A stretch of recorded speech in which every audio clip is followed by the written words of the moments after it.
सच्ची मानिए, कभी भी अपने मन पर साधक को विश्वास नहीं करना चाहिए।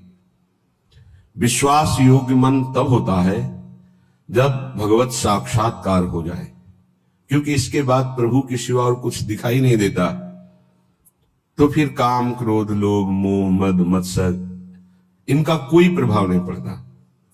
जब तक सामने स्त्री है, पुरुष है, जड़ है, चैतन्य है, अच्छा है, बुरा है, तब तक ईमानदारी से कभी अपने मन पर विश्वास मत कर लेना, नहीं ये मन आपको नष्ट कर देगा। ऐसा फंसाता है कि फिर उस बंधन से मुक्त होने की हिम्मत नहीं रह जाती उपासक में। वो साहस नहीं कर पाता कि मैं विषय के बिना कैसे जीवित रह पाऊंगा। और ऐसी करुणा हमारे ऊपर हुई, हमें मानव देह मिला। बड़ी दुर्लभ बात, श्रीधाम वृंदावन आने को मिला, श्रीधाम वृंदावन की महिमा सुनने को मिली। अद्भुत प्यारे जू के हृदय में गुप्त रहने वाले गोरे चरणारविंद की शरणागति मिली। प्यारे जू की रसेंद्री जिस राधा रस का रसास्वादन करती है, वो राधा नाम मिला। फिर भी हम गंदे विषयों का चिंतन, गंदे विषयों की भोगने की प्रवृत्ति। भोरी सखी कह रही है, ताको त्यागी विषम मन दीन हो, जीवन यो ही गयो री, जीवन यो ही गयो री। कोटिक भांति कुकर्म कमाए, छिन नहीं नाम जप्योरी, छिन नहीं नाम जप्योरी। जानत प्रीति की रीति किशोरी। ये मन पूरे जीवन भर फंसाए रखता है। ये भोग लिया, ये भोग लूं, ये देख लिया, ये देख लूं, ये सुन लिया, ये सुन लूं, बार बार वही। कभी तुम्हें मन पे गुस्सा नहीं आता कि इस दुष्ट मन को अब जलने दिया जाए? इतना प्यार मन से है कि मन की जलन बर्दाश्त नहीं। मन जहां जलने लगे तो बस फिर कुछ नहीं, कोई नहीं। मन को इतना दुलार, अरे उस दुष्ट को जलने दो, वो जल करके निर्विकार होगा। पर इतना तदात्म मन से है कि मन की जलन हम स्वयं में मान लेते हैं, और जहां स्वयं में मन की जलन माना तो मन हमें गुलाम बनाकर मनमानी आचरण कराता है। सच्ची मानिए, इसी के कारण भगवत साक्षात्कार नहीं हो पाता। नहीं, हम पर जितनी कृपा है इससे तो कई बार भगवत साक्षात्कार हो जाए।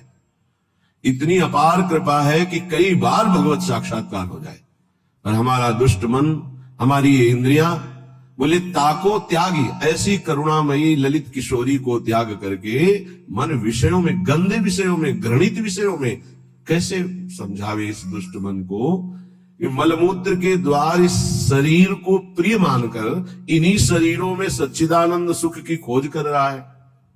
बड़ी दुर्गति का विषय है। कोटिक भांति कुकर्म कमाए। एक एक क्षण हमारा बड़ा कीमती है। जो क्षण गया वो नहीं आएगा दोबारा जीवन में, माइनस होता चला जा रहा है। हमारी जितनी श्वासें प्रतिपल हम घाटे में चले जा रहे हैं, माइनस होती चली जा रही है। मृत्यु नजदीक आ रही है। कमाई की तरफ ध्यान ही नहीं दे रहे, गंवाते चले जा रहे हैं। कोटिक भांति कुकर्म कमाए, यह है गंवाना। श्वासों को गंदे चिंतन में, गंदे आचरण में समय व्यतीत किया, अपने जीवन को, अमूल्य जीवन को नष्ट कर दिया। छिन नहीं नाम जप्योरी, एक क्षण भी शांत चित्त होकर राधा राधा राधा राधा कभी नहीं जपा। पर हे किशोरी जू, आप तो प्रीति की रीति जानने वाली हैं। जैसा भी हूं, मैंने अपने जीवन को आपके चरणों में समर्पित कर दिया। कुकर्मी हूं, पापी हूं, नीच हूं, पर लाडली जो आपका हूं। प्यारी मैं तो तिहारी दासी,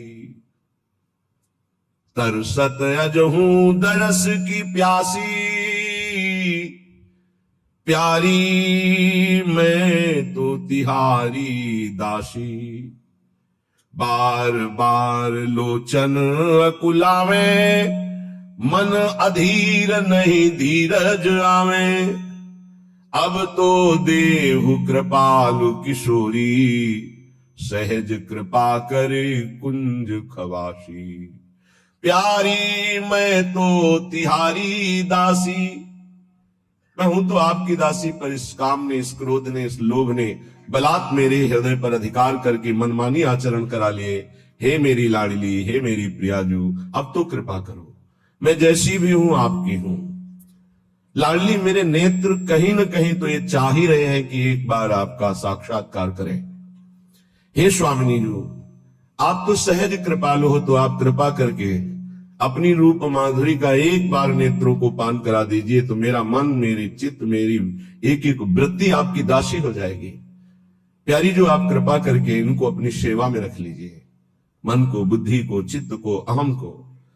मेरे बस के नहीं कि मैं आप में लगा पाऊं, आप कृपा करके अपनी रूप माधुरी के द्वारा इनको आकर्षित करके अपनी सेवा में लगा लीजिए। हे मेरी प्रिय सखी, मुझे सबसे बड़ा सुख मिलेगा निस दिन बदन सरोज निहारो, सहज रूप पर तन मन वारो।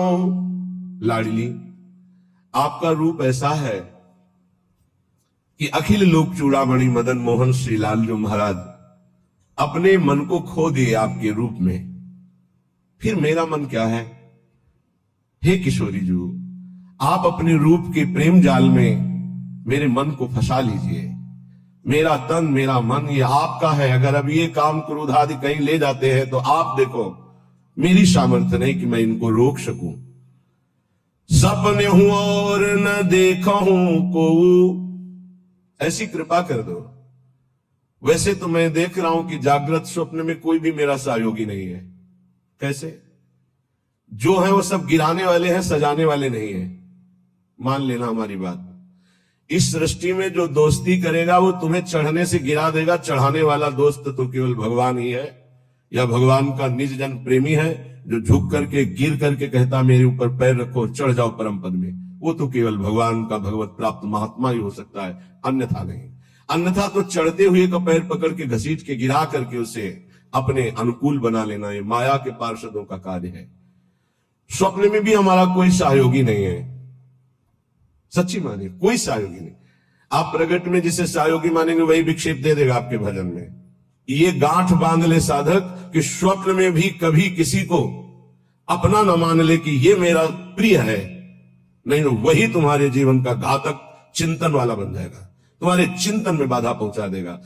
ये माया पहले झुक के आती है, क्योंकि अगर सीधे युद्ध का चैलेंज दे के आवे तो साधक कभी परास्ती नहीं हो सकता, क्योंकि भगवत पार्षद है।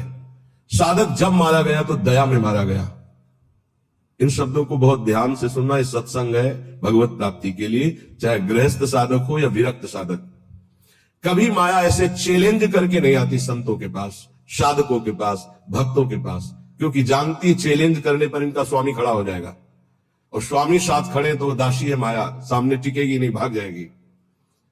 वो बड़ी चतुरता से आती, प्रवीणता से झुक के आती है और झुका के रौंद के जाती है। ये लिख लो कागज में, चाहे दिमाग में लिख लो। झुक के आती है और झुका के, रौंद के, रुला के फिर उन संतों का अनुभव निकलता है। स्वप्न में भी कभी किसी को अपना ना माने। यहां जीवन में ये बात लिख लेनी चाहिए, ये अनुभव की बात है। विक्षेप त्रिभुवन में कोई नहीं डाल सकता। विक्षेप वही डाल सकता है जिसको अपना माना है, बस।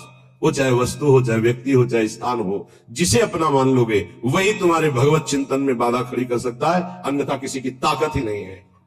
और हम अपना कब किसको मानते हैं? जब कोई झुक के रो के आता है तो दया से द्रवित होकर के जे भी उसे स्वीकार करता है तो उसकी दया का दुरुपयोग करके रौंदते रौंदते उसे भगवत विमुक्त करने की पूरी चेष्टा की जाती है। ये माया है।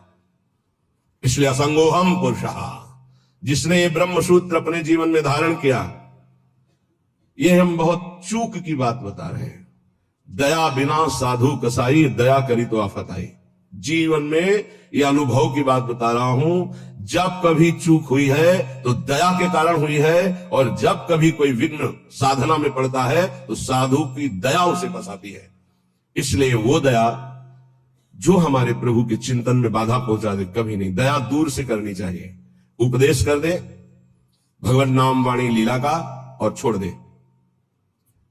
पर होता क्या है, ये समर्थों को उपदेश दिया जाता है। जिनको अपने बल से उठाकर भगवत प्राप्ति करानी होती है उनको उपदेश नहीं दिया जाता, उनको गोद में लेकर चला जाता है। और ऐसे गोद में लेकर चलने के लिए चाहे अपनी दुर्गति हो जाए पर उनकी दुर्गति ना होने पावे, ऐसा स्वभाव संतों का, तो उनको दुख भोगना पड़ता है। यद्यपि उनकी महानता है पर उनको दुख भोगना पड़ता है। ये संसार उनको रुलाता है, ये संसार उनको पीटता है, ये संसार उनको मारता है, संसार उनके शरीर को नष्ट कर देता है। कितने उदाहरण हैं। अगर साधक निर्विघ्न परमात्मानंद में स्थित होना है तो दया किस पे करनी है? किसी पे नहीं। क्यों? क्योंकि सब भगवान का स्वरूप है, हम खुद दया के पात्र है। सब हम पर दया करें, हाथ जोड़ के तृणादपि सुनिचेन तो निकल जाओगे। और अगर गुरु बने दया करके परम पद प्राप्ति कराने के लिए, तो उदारता है, ये उसका स्वभाव है। पर रो के यहां से जाना पड़ेगा, पीठ के यहां से जाना पड़ेगा और नाना प्रकार के प्रहार को सह के जाना पड़ेगा। ये बहुत आंतरिक बात कह रहा हूं, अगर समझ पाओ तो समझ लेना, नहीं आगे माया समझा देगी आपको। सिर्फ अपनी बात मनानी, उसकी बात नहीं माननी। सिर्फ अपनी निष्ठा में रहना है, उसकी तरफ झुकना नहीं, तो बात बन जाएगी, अन्यथा नहीं बनेगी। अगर ये रहा कि मुझे अपनी बात बनाने के लिए मुझे इसकी बात माननी, तो ध्यान रखना जीवन भर पछताना पड़ेगा, जीवन भर रोना पड़ेगा, और उसका कल्याण हो कि नहीं फिर संशय हो जाएगा। क्योंकि श्रद्धा शासन से प्रकट होती है, दुलार से नहीं। श्रद्धा कभी किसी की सुरक्षित रखनी है, उसकी श्रद्धा बढ़ानी है, तो कभी किसी को दुलार ना करे, ये गांठ बांध ले। आप इस भाषा को नहीं समझ पाएंगे, लेकिन इसको मान लोगे तो जीत जाओगे माया पर। संतों के अनुभव सुने जाते हैं, वो किसी राग द्वेष से युक्त नहीं होते, वो परमात्मा साक्षात्कार कराने वाले होते हैं। कभी भी साधक को, संत को, उपदेशक को दया करके, द्रवित होकर अपने सिद्धांत का त्याग करके उसको सुधारने के लिए कभी न झुके। अगर अपने सिद्धांत से उसका उद्धार होता है तो ठीक है, अपने सिद्धांत को त्याग दिया तो जीवन भर पश्चाताप रहेगा और सामने वाले का उद्धार नहीं हो सकता। ये खूब सूक्ष्मता से रात रात भर भगवत चिंतन करके उसका अनुभव कि उपासक की ये गलती हो जाती है। अपने लोग किसी भी बात को, किसी भी घटना को घुस करके हुए घुनाक्षर न्याय, जो जैसे घुन गेहूं को ऊपर पूरा सुरक्षित रखता है और एक जगह से छेद करके अंदर जाता है और पूरा का पूरा माल ले लेता है, केवल खोखा रह जाता है, ऐसे उसे घुनाक्षर न्याय कहते हैं। किसी भी घटना, किसी भी शब्द पर घुस जाना और उसके रहस्य को निकाल करके ज्यों का त्यों ऐसा अनुभव करना, ये उपासक बड़े बड़े संतों से गलती हो जाती है। और इसी गलती का नाम साधुता है। इसी गलती का नाम साधुता है कि वो अपनी गति दुर्गति का ध्यान न रख करके पामर जीवों को परम पद प्रदान करने के लिए नीचे उतर जाते हैं। आओ हमारे सर पर पैर रखो और भगवत प्राप्ति करो। हम जैसे हैं वैसे प्रियालाल के हैं। हमारे प्रियालाल में अपार सामर्थ्य है। साधक जब तक भगवत साक्षात्कार न कर ले तब तक तटस्थ भूमिका रखे, कभी किसी को अपना न मान ले, नहीं तो भगवत साक्षात्कार में बाधा पड़ जाएगी। तुम जैसे हो वैसे भगवत साक्षात्कार कर सकते हो। हमारी बात ध्यान रखना। काम है, क्रोध है, लोभ है, चिंता मत करो। ये नारकी गति प्रदान करने वाले शत्रु हैं, पर हम जिनके शरणागत हैं उनके प्रभाव से, जैसे जंगहा लोहा पारस के प्रभाव से सोना बन जाता है, तो पारस भी तो जड़ है। जड़ पारस अपना स्वभाव नहीं छोड़ती, तो चैतन्य घन परमात्मा और हमारी स्वामिनी किशोरी जो, वो अपना स्वभाव कैसे छोड़ देंगी? उनका स्वभाव ही है, जो उनकी शरण में आ गया उसे निर्मल कर देना, प्रेम प्रदान कर देना। पर अपना कोई एक स्वप्न में भी नहीं होना चाहिए। सपने हो और न देखत कोई ऐसा सहयोगी नहीं है जो मुझे प्रियालाल में लीन करने का सहयोग करे। प्रियालाल से दूरी बनाने वाला मित्र तो मिल जाएगा। बड़ी विचित्र चाल माया की है। तुम्हारे में परमात्मा है जिसे तुम नहीं जान पा रहे हो, वही जनाने के लिए गुरुजन प्यार करते हैं। पर वो फिर क्या करता है? वो अपने में गर्व करके आज्ञा का उल्लंघन शुरू कर देता है, और उसको ऐसे जन मिलते हैं कि उसको सपोर्ट करते हैं उल्लंघन करने के लिए। अब वो जो उसकी चित्तवृत्ति गई थी कि इसको परमात्मा प्राप्ति कराएंगे, अब उस चित्तवृत्ति ने उसके चिंतन पर बाधा पहुंचा दी। गलत समय गया और अशांत असंतुष्टता पैदा करने की चेष्टा कर दी उस संग ने। इसलिए साधु को, साधक को, भक्त को सदैव असंगता पर ध्यान देना चाहिए। या तो सुलझा हुआ व्यक्तित्व साधुता का, उसका संग, तद्व्रतेषु, जो भगवत प्राप्ति करना ही चाहता है ऐसे का संग, अन्यथा सर्वात्मना न विसृजित बहिरिंद्रियाणि एकश्चरण, एक चरण, कभी सपन में भी न सोच ले कि मेरा परमार्थ का कोई सहयोगी हो जाएगा। जैसे भगवान करुणा करके आखिरी बात अर्जुन से कहते हैं, मेरी बात मान लो, सर्वधर्मान परित्यज्य मामेकम शरणम व्रज अहम त्वाम सर्व पापेभ्यो मोक्षयिष्यामि। अर्जुन, ये अत्यंत गूढ़ बात कह रहा हूं, इस सबके सामने प्रकाशित होने वाली नहीं। तुम मेरे प्रिय हो, इस मेरी आत्मा हो, इसलिए मैं तुम्हें कह रहा हूं, मान जाओ, ऐसे चलो, ऐसे चलो। तब तुम्हें पश्चाताप होगा जब अटैची तैयार करोगे और सामने से ट्रेन छूट गई। ये एक ही बार ट्रेन मिलती जीवन में, परम पद के लिए एक ही ट्रेन है, सदगुरुदेव की कृपा। जब तुम याद करोगे और तैयारी करोगे तब गाड़ी तुम्हारे सामने से छूट चुकी होगी, फिर केवल पछतावा ही पछतावा रह जाएगा। एक हवा आती है जैसे अभी चली है, मान लो हमारी बात मान लो, हम खोल के कह रहे हैं, खुला कह रहे हैं, ये हवा आई है तुम्हारे कल्याण के लिए। ये केवल हवा है, अनुग्रह की वायु है, अनुग्रह की वायु, केवल कृपा वायु। जो इस वायु में पड़ जाएगा वो निकल जाएगा। और ये ज्यादा दिन के लिए अनुग्रह वायु नहीं होती। जैसे पछियाव चला, उसका अलग प्रभाव, पश्चिम की वायु चली, उत्तर की वायु चली, दक्षिण की, हर वायु का अपना प्रभाव है। ये अनुग्रह वायु है, ज्यादा दिन नहीं रहती अनुग्रह वायु, ये ध्यान रखना। जहां विशेष अनुग्रह वर्षा होती है वहां ज्यादा दिन नहीं होता, वो तत्काल ढका जाता है, क्योंकि कलयुग और माया दोनों का भी प्रभाव बढ़ना चाहिए। और जब तक अनुग्रह वायु रहेगी तब तक ये बढ़ नहीं सकते, इसलिए उस अनुग्रह वायु को ढका जाता है, या तो कलंक के द्वारा और या तो आयु पूरी करके। जितने बड़े महापुरुष हैं वो कम अवस्था में पधार गए। आद्य गुरु भगवान शंकराचार्य जी, बड़े बड़े महापुरुषों को देखो। आपको स्पष्ट कह रहा हूं, मानो तो मानो, नहीं तो ट्रेन छूटी। ये केवल अनुग्रह वायु, केवल अनुग्रह वायु, चीख के कह रहा हूं, पकड़ लो, पकड़ लो, नहीं बाद में केवल हाथ मलते रह जाओगे। केवल कृपा ही है, कृपा। ये शरीर नहीं बोल रहा है, पकड़ लो। ये केवल कृपा है जो तुम्हें भगवत प्राप्ति कराने के लिए। रोज हम एक संकेत दे रहे हैं, अगर पकड़ पा रहे हो। कल कहा था सबकी वर्दी तैयार है, केवल आपको अपने तन का ये जो कपड़ा है इससे प्यार हटा दो जितनी जल्दी। पोशाक बनी बनाई तैयार है, भाव दे कि तुम्हें तत्काल मिल जाएगी गुरु प्रसाद से। नाम लिख चुका है, पोशाक नप चुकी, बन चुकी है, बस इंतजार तुम्हारे इस शरीर रूपी वस्त्र के राग का त्याग करने का है, और उसकी तैयारी हो रही है। उसकी तैयारी तुम केवल सहयोग कर दो। लेकिन नहीं, ये मलिन मन, ये मलिन इंद्रियां बस इसी शरीर को मैं मानकर भोगों में सुख के लिए, वो इसी से प्यार, इसीलिए बहुत दूर नगरी नजर आ रही नहीं, बहुत नजदीक दिखाई दे रही है। बहुत कम समय के लिए अवसर मिला है, जिसे तुम वर्षों मान रहे हो, ऐसे चले गए, ऐसे चले गए। इसलिए बहुत सावधान होकर जो सत्संग सुन रहे हो, कर लो भगवत प्राप्ति। तैयार केवल तुम्हें होना है भगवत प्राप्ति, तो इष्ट और गुरु कराएंगे, केवल तैयारी तुम्हारी है। अगर चूक कर गए, आपसे सच्ची कह रहे हैं, इस समय इसमें कोई जीवात्मा नहीं बोल रही, तुम्हें बात समझ लेना। जैसे भूत का आवेश होता है ना, तो झाड़ने वाला कहता है ये भूत बोल रहा है, इसमें गुरु कृपा से परमात्मा तत्व बोल रहा है। अगर तुम पकड़ पाओ तो पकड़ लो। खुला तुम्हारे कल्याण की बाजार लगी है, ये बाजार लग गई कल्याण की। इसमें कोई साधक नहीं बोल रहा है, इसमें कोई जीवात्मा नहीं बोल रहा है, ये हम इसलिए परिचय दे रहे, पकड़ पाओ तो पकड़ पाओ।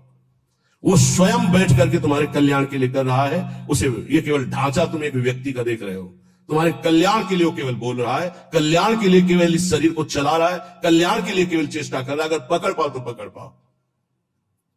ऐसे अवसर जब आते हैं तो बहुत कम समय के लिए ऐसे अवसर आते हैं।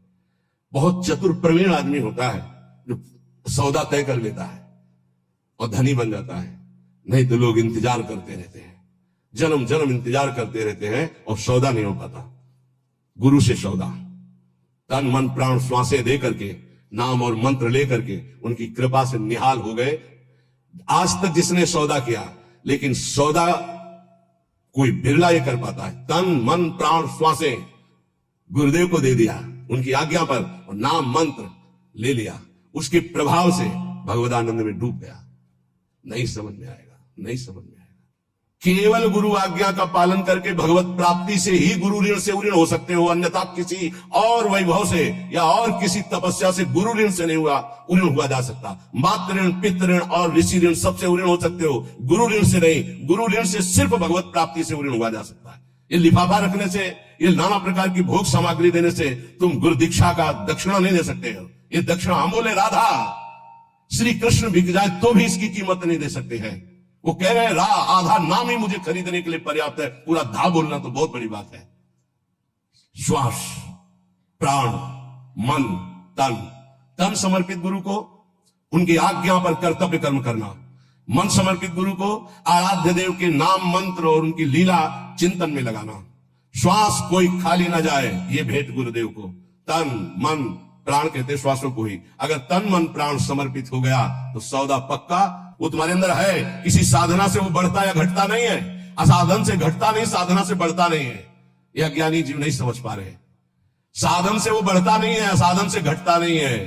केवल असाधन त्याग से, साधना करने से पर्दा हटता है बस। तुम हटा पाओ नहीं, खुद हटा के दर्शन दे देंगे। कपट का पर्दा झपट करके लाडली लाल फाड़ देते हैं, उनका वैसे हो जाते हैं, अधीन हो जाते हैं। पर ये अहंकारी जीव अधीन होना जानता ही नहीं है।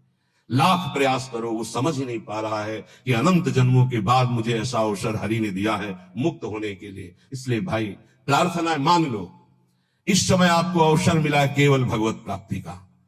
सावधान होकर के अगर सुन लिए, समझ लिए तो भगवत प्राप्ति बहुत इससे ज्यादा सरल सृष्टि में कोई कार्य नहीं है भगवत प्राप्ति जैसा। संसार में सब जन यही कहते हैं कि भगवत प्राप्ति जैसा कठिन कोई कार्य नहीं है, और हम आपको वृंदावन की भूमि से कहते हैं भगवत प्राप्ति जैसा कोई सरल कार्य नहीं है। ये कब? जब केवल प्रभु अपने हो जाए तब। और प्रभु को अपनापन में ना लेकर के अपनापन शरीर और शरीर संबंधियों से तो जन्म जन्म मुनि जतन कराहे, जन्म जन्मांतर करते रहो, बहुत दूर नगरी। अगर गुरु कृपा से बात समझ में आ जाए कि डुभोरी सखी के स्वप्न में और कोई नहीं, जागृत की तो जाने दो, स्वप्न में कोई नहीं। प्रियाजू, हमें कहीं अब और ठौर नहीं है, आपके सिवा कोई और नहीं है। हो गई भगवत प्राप्ति, आप देख लेना। जैसे छोटा बच्चा जरा सा विचलित होता है तो मां दौड़ पड़ती, गोदी में ले लेती है, ऐसे हमने श्री जी को देखा है।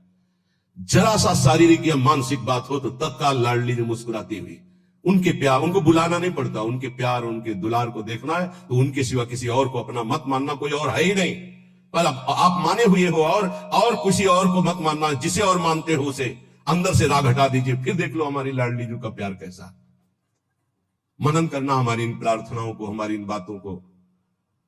सच्ची कहते हैं इस समय कृपा की वायु चल रही, अगर वायु के अनुकूल चल जाओगे तो नौका भवसागर से पार हो जाएगी, प्रतिकूल कोशिश करोगे तो भंवर में फंस जाएगी। वायु का कुछ नहीं बिगड़ता, वो तो आई और गई। वो सिर्फ आपकी कृपा, वायु आपका कल्याण करने के लिए आई है, उसे पकड़ लो तो पकड़ लो। अर्जुन से साक्षात भगवान कह रहे हैं कि मेरा अवतार ही इसीलिए होता है, धर्म की स्थापना और अधर्म का जो बढ़ावा करने वाले उनका विनाश। समझो। फिर इसके बाद तो प्रश्न ही नहीं होना चाहिए था जब अर्जुन को परिचय दे दिया कि मैं कौन हूं, मैं किस लिए आता हूं। अब इसके बाद परिचय जब प्राप्त हो गया तो फिर प्रश्न कैसा रहा, लेकिन नहीं सही ढंग से सुना तो दिखाना पड़ा। दिखाने के बाद भी प्रश्न बंद नहीं हुआ, नहीं वही बंद होना चाहिए था। जब जान लिया तुमादि देवा पुरुषा पुराणा तुमस्य विश्वस्य परम निधानम वेतासि वेद्यम परमम च धाम त्वया ततम विश्वमनंत रूपम। जब जान लिया तो प्रश्न कैसा बन सकता हूं। ये उन्हीं अर्जुन जी के वचन है, तुमादि देवा पुरुषा पुराणा तुमस्य विश्वस्य परम निधानम वेतासि वेद्यम परमम च धाम त्वया ततम विश्वमनंत रूपम। प्रभु मैं देख रहा हूं, वायुर्मोग्निर्वरुणा शशांका प्रजापतिस्तम प्रपितामहस्य नमो नमस्तेस्तु शास्त्र कृतव्या पुनश्च भूयोपि नमो नमस्ते। अब प्रश्न कहां रह गया, लेकिन फिर भी प्रश्न हुआ। सर्वतो भावेन एक बात कह करके भगवान ने विश्राम की, सर्वधर्मान परित्यज्य मामेकम शरणम व्रज। बहुत प्यार से कही। सब कुछ समझाने के बाद भी यदि समझ में नहीं आता तो फिर अभी भगवान के द्वारा वो विधान नहीं बना जिस विधान के लिए अनुग्रह वायु तुम्हें प्रेरित कर रही है। नहीं तो मान जाओ, इसमें तुम्हें मानना होगा। ये तुम्हारी तरफ से, प्रभु की तरफ से तो पूरा प्रवाह आ रहा है कृपा का। बार बार तो बनत नहीं आ संजोग अनूप मानुष तन वृंदा विपिन रसकन संग विविरूप। ये बहुत बढ़िया संयोग बन गया, बहुत बढ़िया। प्यारी जो बहुत कृपालु है, जरा सा शारीरिक या मानसिक तो मुस्कुराती हुई लाडली जो खड़ी है। ऐसी करुणा में किशोरी के सिवा किसको अपना। अगर किसी को अपना मान रहे हो तो ये तुम्हें मजाक लगेगा जो हम बोल रहे हैं, और अगर अपना नहीं मान रहे हो तो ये तुम्हें अनुभव में आने लगेगा कि मेरी लाडली जो प्रतिपल मुझे देख रही। जहां जरा सा मानसिक विक्षेप हुआ तो वो स्वप्न में विराजमान है, वो जागृत में विराजमान। इतना प्यार करने वाला कोई है ही नहीं त्रिभुवन में, हरि भी नहीं है। जितना लाडली जो प्यार करती उतना हरि भी नहीं करते। हरि भी को कभी कभी गुस्सा आ जाता है, वो भी इंतजार करते हैं कि बुलाओ त्राहिमाम होकर के। इंतजार कर रहे हैं द्रौपदी के त्राहिमाम का, इंतजार कर रहे हैं। विचार करो जरा, भक्त जब तक त्राहिमाम नहीं बोलेगा तब तक हरि इंतजार कर रहे हैं, लेकिन मेरी लाडली जो नहीं, हमने नहीं बुलाया। हा किशोरी, ऐसा नहीं, ये हा किशोरी प्रेम में निकल सकता है, दर्द में नहीं। हरि से भी ज्यादा महादुलार लाडली जो, क्योंकि हरि इंतजार करते देखा। जब तक तुम्हें अपने दांतों तक का भरोसा रहा तब तक हरि, और जब दांत का भरोसा छूटा द्वारिकाधीश गोविंद तो वस्त्रावतार हो गया। हमारी श्री जी इतना इंतजार नहीं करती। पर ध्यान रखना, अपनापन केवल श्री जी से हो, नहीं तो आप प्रश्न कर दोगे कि मैंने बुलाया भी नहीं आई, क्योंकि कोई और है आपका।